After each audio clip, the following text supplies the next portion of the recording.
నుంచి through technology ఉపయోగించి రైతుల ఖర్చు తగ్గించి ఆదాయం ఎట్లా పెంచాలి. రెండు, ప్యాడీలోని ఏ పంట వేస్తే రైతుకు గిట్టుబాటు ధర వస్తుంది, వినియోగదారులు కూడా తినే పరిస్థితి వస్తుంది. అదే సమయంలో ఈ డ్రోన్స్ ఇవన్నీ ఉపయోగించి పెస్ట్ మీద కూడా చాలా వరకు కంట్రోల్ చేసి ప్రిసిషన్ ఇన్ అగ్రికల్చర్ తీసుకొస్తే చాలా వరకు పెస్టిసైడ్స్ మనం వాడకం తగ్గే పరిస్థితి వస్తుంది. దానివల్ల కూడా లాభాలు వస్తాయి. ఇలాంటి వినూత్నమైన ఇంకోటి ఏంటంటే అల్టిమేట్గా రైతు ఖర్చులు తగ్గాలి, అప్పు తగ్గాలి. హైయెస్ట్ డెట్ ఉండే రాష్ట్రం ఆంధ్రప్రదేశ్ రాష్ట్రం. ఒకవేళ రైతులందరూ కన్జంప్షన్ కూడా తీసుకోవచ్చు, ఒక వ్యవసాయానికే కాకుండా కన్జంప్షన్ లోన్స్ కానీ అదర్ పర్పస్ తీసుకోవచ్చు, కానీ ఇంత అప్పు ఉండడం కరెక్ట్ కాదు. పోయినసారి నేను చూశాను, ఆ ఊర్లో రైతుతో మాట్లాడితే ఒకటే చెప్పారు. వాళ్ళ అనుభవం ఏంటంటే పోయిన సంవత్సరం వర్షాలు పడ్డాయి. వర్షాలు పడిన తర్వాత ఆ పంట చేలల్లోనే కుళ్ళిపోయింది, మగ్గిపోయింది. దానికి డ్రైన్స్ రిపేర్లు చేయలేదు.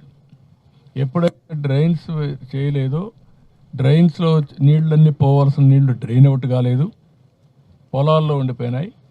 పంట వచ్చింది, అక్కడి నుంచి మొత్తం పంట పడిపోయింది, దెబ్బతినే పరిస్థితికి వచ్చారు.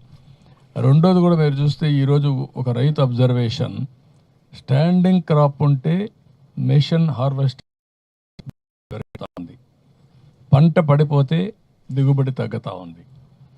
అలాంటప్పుడు ఆ పంట కరెక్ట్గా ఉండే నిలబడుకునే పంట వేయడం ఒక యాంగిల్. రెండో యాంగిల్ పంట సీజన్లు వేయాలి. ఇప్పుడు నేను అందుకనే పట్టిసీమ ప్రాజెక్టు తీసుకొచ్చి కృష్ణా డెల్టాకు నీళ్ళు ఇచ్చాం. దానికి మెయిన్ పర్పస్ ఏంటంటే నీళ్ళే రావడం లేదు, బాగా లేట్ అవుతుందని ఇచ్చాం.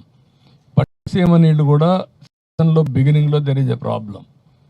అక్కడ నీళ్లు రావాలి, గోదావరి జిల్లాలకు నీళ్లు ఇవ్వాలి, నార్మల్కి మళ్ళీ ఇక్కడ తీసుకురావాలి. అది ఒక వారం 10 రోజులు అవుతుంది.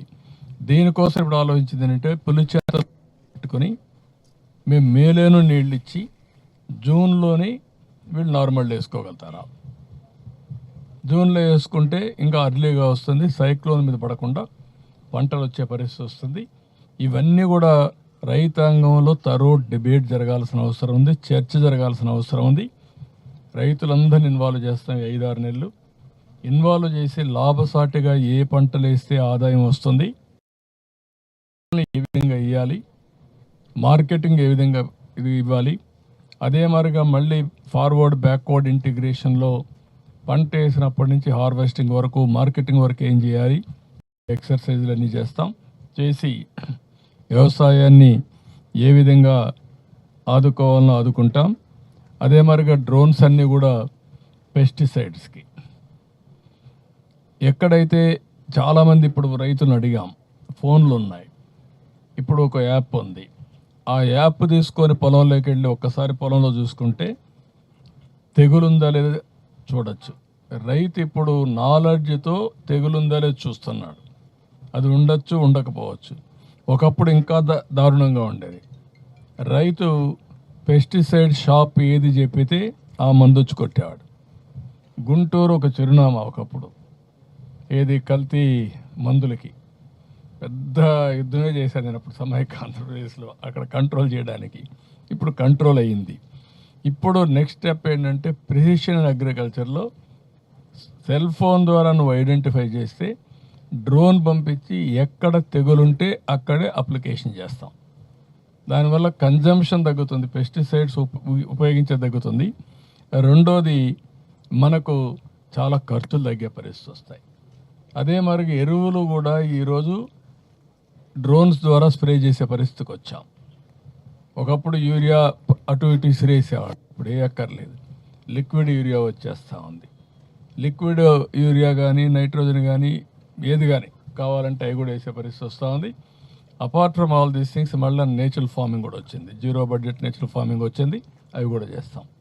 కాబట్టి ఈరోజు నేను ప్రత్యేకంగా వచ్చింది, మనోహర్ గారు మినిస్టర్ గారు కానీ మా మినిస్టర్స్ అందరం కూడా వచ్చింది ఇక్కడికి, ఎమ్మెల్యే అందరితో మాట్లాడాం. మళ్ళీ దీన్ని స్ట్రీమ్ లైన్ చేయడానికి ఏమేమి చేయాలో చేయడం, చిన్న చిన్న పొరపాట్లు కూడా కరెక్ట్ చేసి ఫుల్ ప్రూఫ్ మెకానిజం ఇవ్వడానికి వచ్చాను. ఈరోజు నేను చెప్పొచ్చు.